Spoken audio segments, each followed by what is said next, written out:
Kita. We all know her for her stellar singing. Her Kita aura, the most Filipino character from Kessoku, okay, let's not say the word. Whatever you may call her, as a way to celebrate her birthday, let's take a deep dive and break down the character of Ikuyo Kita, starting from her very first appearance. We are introduced to Kita through this very scene. And wow, her greeting is so similar to... From the words of Bocchi herself, Kita is this beautiful, charming, pretty, and athletic girl who shines oh so brightly. From the get-go, we the audience are left with the impression that she is very sociable and extroverted, a social butterfly as some may say. Now, about these bizarre and terrifying creatures known as extroverts. They are the complete opposite of most of us lowly introverts. Instead of being drained from interacting with others, they crave every single individual. They feel like zombies after your life being so overly friendly and asking you so many questions, draining every particle of your existence, leaving you exhausted and wanting you to run away. They're also very nice people who give up smiles that warm your heart. Not as warming as the Dorito though. These individuals, as Sweat observed, have a great social life because they come from very caring and sociable households where they can freely interact and appreciate one another. Sana all! This makes them feel incredibly comfortable approaching anyone they meet, fostering exceptional people skills and emotional intelligence. As Bocchi lurks in the corner of the door like the owner of the most Dorito Hotspot ever. Please join us. We see Kita's people skills in action. In fact, this sequence perfectly demonstrates Kita's amazing people skills. First off, Kita knows Bocchi's name despite not meeting her before this moment. Being a socially outgoing individual enables you to form connections with even students from other sections, thus knowing the names of people you never met before. By calling her by her name, we see Bocchi easing up her anxiety and for a brief moment getting the confidence to speak up to Kita before womp womp, it's gone. Don't worry Bocchi, Kita's got you fam. After Bocchi messes up and ends up beatboxing, Kita's emotional intelligence is at full display. While others would just stare blankly at just what happened or try to speak normally, we see our cute shrimp attempting to beatbox as well. This leads to a very cute sequence. It's one of the many examples of Kita doing her best to connect with others, even if they can be bizarre and weird. She's also considerate and caring when she chases after Bocchi. This sets her apart from others who might not put in the same effort. It's one of the great traits I admire about Kita. She's friendly, caring, and the kind of person who makes an effort to get to know you. Overall, she's one of those people you meet in life who is so kind and reassuring. Those extroverts suck! You think their smiles are that sweet and adorable? Think again! They are putting those facades to show their ulterior motives of using you to climb the social ladder. Fake! They must be avoided at all costs! Jeez dude, calm down! These characters might appear flawless, shining so brightly they could melt Seika to dust. Rip Seika. But as that edgy, possessed boys hinted, many of them wear masks. They hide their true intentions and vulnerabilities through a facade of sociability. The problem? Their relationships are often shallow and superficial, talking about the most common and normy things in existence like, oh my god girl, how was your day? Oh my god, it's so hot right now! As Bocchi and Kita talk in their secluded place, Kita opens up to Bocchi about leaving her former band because she actually doesn't know a thing about playing the guitar. Bocchi is even amazed by how clueless Kita is when it comes to the guitar because lo and behold, Kita is an airhead, a common trait with these characters as well. Another thing we can see from this scene and later on in episode 3 is Kita's very impulsive nature. Skip ahead to when Kita spills the tea about why she joined Kessoku band in the first place. Turns out, she was super obsessed with Yo Yamada. So obsessed that she just went and joined the band to be near her. There's this line in episode 3 that probably flew over most people's heads. Kita says she's not even in any clubs, like no extracurricular activities at all. This line got me thinking while rewatching the show. I mean, how could it not? Kita's super popular and has tons of connections. Wouldn't it be obvious that tons of clubs would want her and she'd be swamped with activities? There are two possible explanations. One is that she's too busy for these activities. Due to her jam-packed social life, she couldn't find the time for them. Or the second explanation, which I find more fitting and will be a recurring theme of this analysis, is that the existing clubs aren't that different from each other. They're common and not that standoffish. Kita says what made her totally crushed on Uyo was how different she was. Her looks, personality, and that whole mysterious vibe just did something for Kita. And next thing you know, she's buying a 6-string bass guitar, kawawa naman to, and joining Kessoku band on a whim. This impulsive decision comes back to haunt her later when they're about to perform. Instead of communicating, she decides to run away. It's common for extroverts to be impulsive and make quick decisions. This is a double-edged sword. While Kita's impulsivity might seem like a bad omen so far, remember, if she hadn't run away, the story of Bocchi would be completely different. And that goes beyond just this case. Here's a quote from Weather to keep in mind. If Nijika leads the group, then Kita pushes it. In the end of episode 3, we see Kita tearfully happy to be part of Kessoku band again, indicating she wanted this all along. Another example is Kita begging Bocchi to teach her guitar. With Kita officially on board, Kessoku band is complete. I would love to break down just episode 3 because it's dedicated to Kita, but we're running out of time, so let's jump to episode 4. The episode opens with Kita practicing guitar with Bocchi. Here, we see Kita's determination to properly learn the instrument. This eagerness to improve is a great trait that will be helpful later on, especially by the anime's end. Moving on, Nijika discovers a trait common among extroverts, Kita's photogenicity. During their photoshoot, Nijika's amazement prompts Kita to modestly show her social media page, hinting at her strong social media presence. Normie! She's a bloody normie posting all about those so-called happy lives, posting food, money, pets, and other normal crap. She's a normie, unlike the other three who are anarchists of societies who are based in deranged Reddit users. Dude, stop! If there's one phrase to describe Kita, it's that she's the typical Japanese high school girl. She's into social media, follows latest trends in fashion and entertainment, and well, she's a normie. Ryo even describes Kita as such. This isn't a bad thing, of course. However, it's important to remember that Kita simply follows the crowd and the norm. This extends to how she speaks and interacts with others. With little to no backstory provided in the anime, at least for now, we can assume Kita has had a typical upbringing. Her childhood was likely filled with exciting memories and making friends. There weren't memories of isolation or loneliness. Her youth up to this point has been eventful and what most would expect. This, of course, makes Bocchi feel like her own youth pales in comparison. Don't worry, Bocchi, my channel was also stolen! Speaking of Bocchi and Kita, and I want to preface this by saying that this isn't a Bokita video. So you guys with pitchforks can calm down. But I will mention a lot of moments of them together and their chemistry as it is crucial to Kita's character development as a whole. Okay, looks like this will be my last video. I've observed Kita and Hitori's relationship to be the most open and vulnerable with each other. While Kita has an insane crush on Ryo, their relationship seems entirely one-sided, with Kita making most of the effort to have a conversation. There's never a moment where they seem truly open with each other. It's more like a superficial one-sided crush bordering on obsession. Up next, Nijika. Episode 7 is the best showcase of her dynamic with Kita. Though they may seem talkative and sociable with each other, they talk like two extroverts. They chat a lot and are cheerful in each other's presence. They function well as a comedic duo and partners in crime when it comes to teasing Bocchi, but their relationship seems surface level. Analyzing their dialogue, similar to Ryo, reveals a lack of vulnerability between them. Notably, they're the only ones who still address each other by last name by the anime's end, which is why they're B tier. Wait, that's spoilers. Highlighting their distance compared to the other band dynamics. Now it makes more sense why Kita simply ran away initially from Kessoku-ban. There was no one she could be open with and communicate what's really in her mind. That is until Bocchi came around lurking in her classroom door. From episode 3 onwards, we see these two acting as best friends. They sometimes share the same thoughts. Bocchi goes along with whatever Kita suggests. They always practice together. They are of the same age. They are in the same school. Bocchi initially wanted to make lyrics with Kita. They are both guitarists. Kita hugged Bocchi after the success of the audition. They kiss right afterwards. Wait, that's fake. Red is very close to pink. They have the same bang style. They! Oh damn! Now I get why Bokita is number 1. Why are we still here? Just to suffer. Okay. Setting aside the whole Bokita dynamic for a moment, there's no denying that Bocchi and Kita have a uniquely close bond. As I explored in my Bocchi analysis, Bocchi acts as a beacon of light for Kita, similar to how Nijika inspires Bocchi. The way Bocchi and Kita interact and their overall chemistry share some interesting parallels with Bocchi and Nijika's dynamic. Kita, whether she realizes it or not, trusts Bocchi on a very deep level and possesses a special relationship with her. In fact, Bocchi has a sort of special relationship with all of the girls.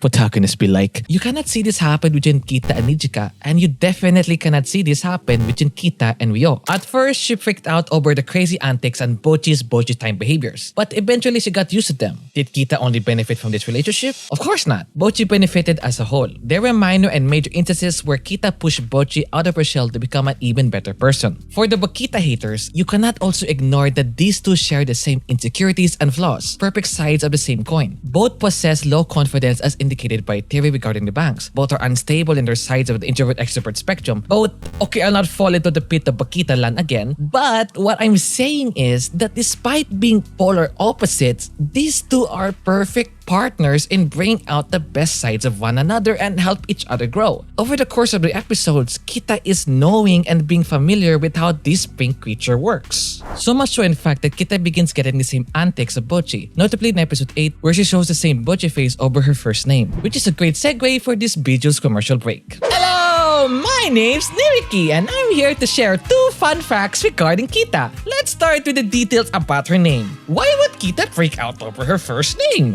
I don't know. Bruh. But Ikuyo stands for Let's Go in Japanese and Kita stands for Game or I'm Here.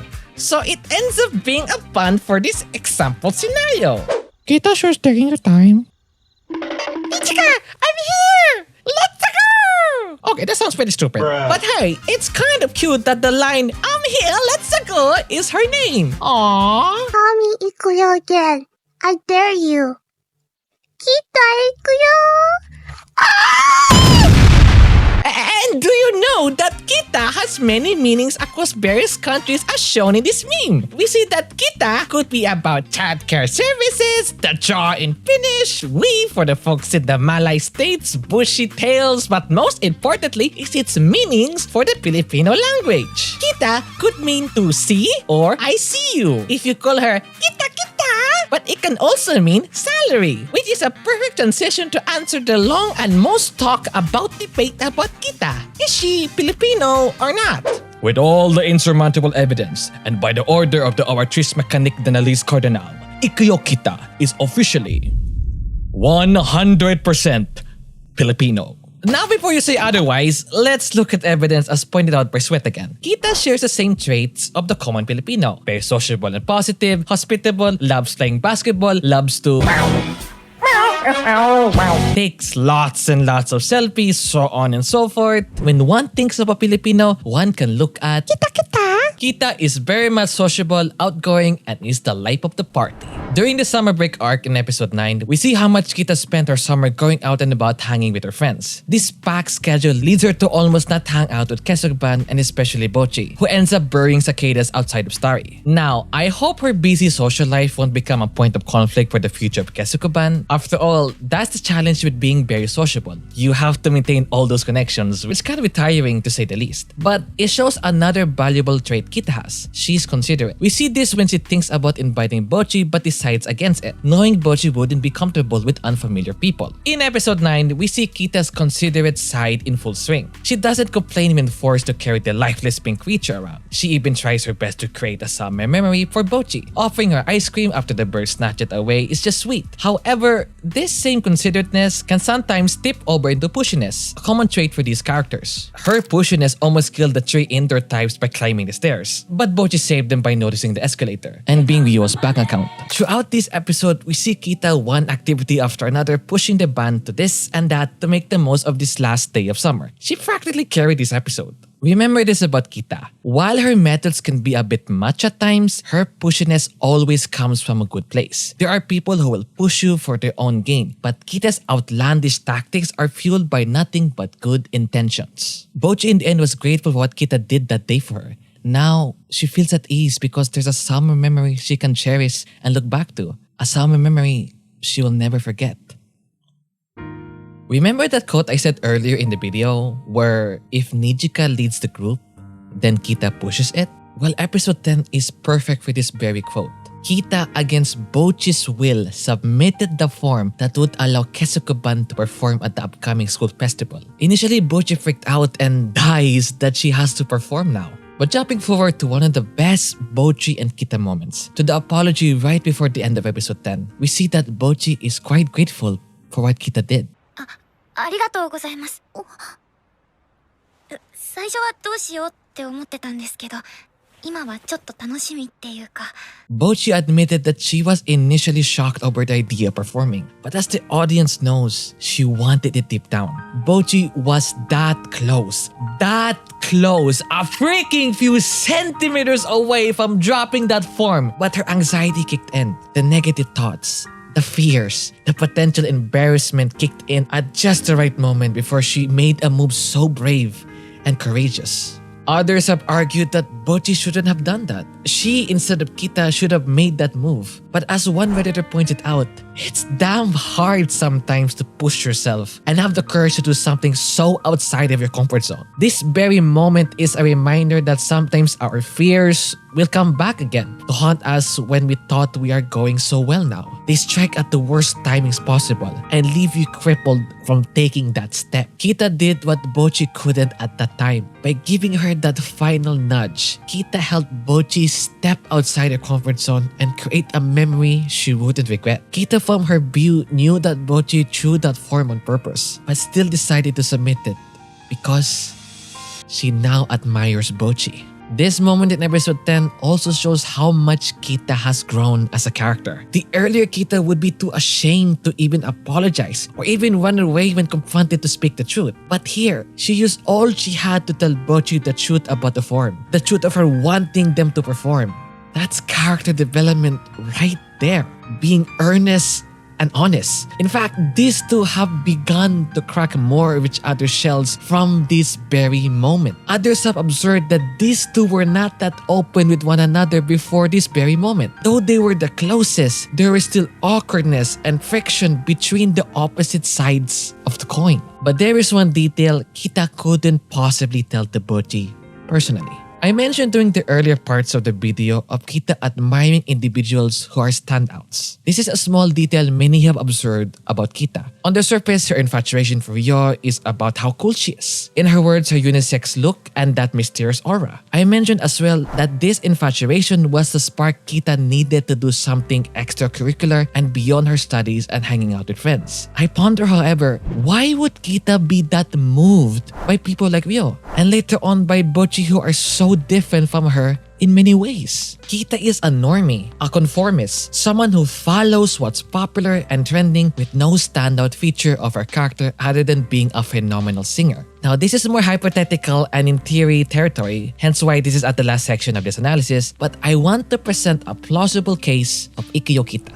I present to you this, an academic paper I recently made in college regarding Bocchi The Rock and existentialism. There's also a video I stumbled upon back then about the same topic. In this paper, I argued that Kita is what many existentialists would say a conformist living for the sake of living without any proper goal or purpose in her life. To clarify, existentialism is all about life's purpose and the meaning of our lives here in this world. And for an anime such as Bocchi The Rock, where it is a coming-of-age drama sugar-coated with over-the-top comedy, it is not far-fetched but to say that this show is highly existentialist. What are the purposes and motivations of each character? Well, in episode 8, Nijika sums it all up. For her, it is to make Kessoku band successful to promote Starry and make it popular as she values the sacrifice Seika made for her. For Ryo, it is to use this band to finally express her authentic real sound uncompromised. A new beginning for a bassist card from her favorite band that compromised to become mainstream. For Hitori, her dream is to become a big and popular rock star to the point of no longer needing to continue education.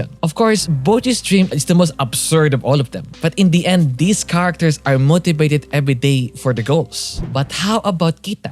北ちゃんはみんなで何かをすることに憧れてる。 I mean, is that it? Is Kita's dream that shallow and surface level? I want to remind you all that we do not know the backstory of Kita at all. We are not quite certain, with the information from just the anime, that if she was always this bubbly and cheery girl to begin with. Is there an argument that Kita is not a conformist? Is there something Kita desires deep down on her own? We're not that sure. And I feel I am confusing you all at this moment. Just bear with me. Another trait that we have to understand with Kita and why she's a perfect opposite to Bocchi is her low self-esteem. For someone as cheerful and outgoing as her to possess inner low confidence and demons adds more depth to her character. This low self-esteem could be the reason Kita is pressured to fit in and be the norm. It could be the reason why she tried to learn the guitar on her own initially as she was pressured from Kessoku band to play. This could also be the reason why she ran away as her low confidence made it hard for her to tell the truth. This is an aspect of Kita many more should realize. Extroverts, even how wonderful and great they are on the surface, could also face the same relatable struggles we all face. And I believe Kita is that much of a flawed character as Bocchi and others. There's something hidden behind that cheerful persona that got my head thinking. Like I felt Kita's fear and guilt when she met Nijika and Ryo again. I felt that almost shattered hope when they thought they failed that audition. I felt Kita's pure embarrassment when she realized what she did with the form made Bocchi really upset and subsequently mustered courage to tell Bocchi the truth of it all. Kita is one of the rare cases of extroverted characters of immense depth and realism, which is why I'm starting to understand why she's so adored and loved by the fandom. So we have this extroverted character with low self-esteem and is pressured to be like anyone else. She lives her high school days in karaoke, playing basketball, and hanging out with anyone she comes across. But deep down, something doesn't feel right. Her relationships are plentiful, but they're shallow and superficial. There is no one she's really close and open with. She is also lonely despite how outgoing she is. Something is missing. Something.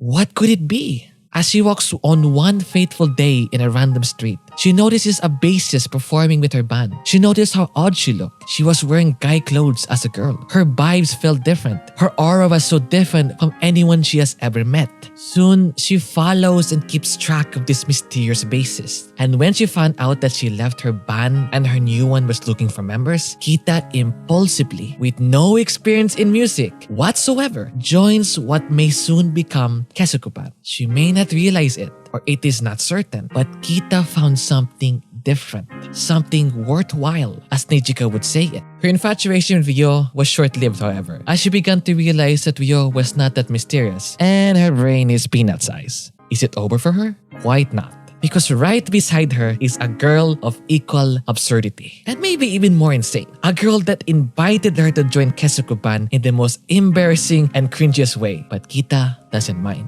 She doesn't mind the weird faces she makes. She doesn't mind the various noises she makes. She doesn't mind her melting and exploding in random places. She doesn't mind at all how crazy this girl is. Notice that? Oh, how about this? Kita realizes that Bocchi is even more insane than Ryo and is more amazing. The guitar hero, the knight in shining armor, the pillar of support that makes her stay in Kessoku band, someone she is absolutely amazed by. If you are to unpack the lyrics of If I Could Be a Constellation, you will see how much Kita adores Bocchi. There are lines comparing Bocchi to a shining star or a passing comet. She is well aware that deep down, Bocchi is set to be a star, shining oh so brightly, even more brighter than her Kita aura. She fears that Bocchi will live one day for a greater career. She fears that the time she has with Bocchi is limited. Kita is both awestruck by who Bocchi really is and is afraid of what the future holds. If you guys want a deeper analysis, please check out Red Joker's video. So even if Bocchi departs one day, she will do her best to be by her side. In episode 12, we see the culmination of Kita's efforts by saving Bocchi in the school festival. Her newfound infatuation and adoration for Bocchi motivated her to support in any way. This is why she's determined to get better in guitar in such a short period of time. This is why she decides to ask Ryo instead to teach her, as she didn't want to get in the way of Bocchi's practicing. This is also why she tells Bocchi in the infirmary that she's best suited as a support and give and take. Kita is well aware that she may never shine as brightly as the girl she admires, but that is fine with her, as long as she can be by her side supporting. I also have to add in the fact that it took Kita 9 episodes to finally use Bocchi's first name, as this episode was the final nail in the coffin for Kita to realize that from that day onward, she will support Bocchi no matter what. It took that long, but real people can even take forever to develop this much. Now, we are not sure on whether Kita will gain more confidence in her skills, and we are not certain if she'll ever find the true purpose in her life. I mean, there's nothing wrong with not having a proper dream. Many of us are still stuck finding our purposes. But for this moment in time, for how long Kessoku band may last, for how long she may be with Bocchi, she is truly finding the motivation in doing something worthwhile. I have to say, Kita's trait of simply supporting and helping others build up is admirable and, dare I say it, waifu material. Though they are overwhelming at times, we sometimes need people like Kita in our lives. Whether as romantic partners or best friends, we sometimes need that impulsive loose cannon to push us out of our comfort zones and take giant leaps of faith. You know what? I think Kita is like Klee, a childish, innocent, explosive girl, but all she does are with good intentions. To end this video, Ikuyo Kita is an extroverted character whose writing is full of depth and nuance. She is earnest, impulsive, considerate, caring, and understanding. She is truly the rock that pushes the band forward, though at times when she pushes it could lead to either negative or comedic results. But let's give her some slack, for deep down, it's all for good intentions. Though she is still yet to find a purpose, and though we're still yet to know her past as anime onlys, I believe it's alright as she has Bocchi and Kessoku band by her side. I want to say as well that after analyzing Kita in this much depth, and yes, with my theory hat on, that man, oh damn, Kita is such a catch, a steal. Like, holy cow, she reminds me of a certain girl I once had a crush on. Like, I can forgive and get used to her impulsivity. I can get used to her pushing me against my will. I can accept that she's a loose cannon. She's cute. She can really sing. She has a smile that melts all hearts. And Seikas, she has unlimited energy. Like, oh Holy! I would gladly pick a girl like Kita to be my wife. That is, if I failed in finding a girl like that one with the Dorito. Oh, okay.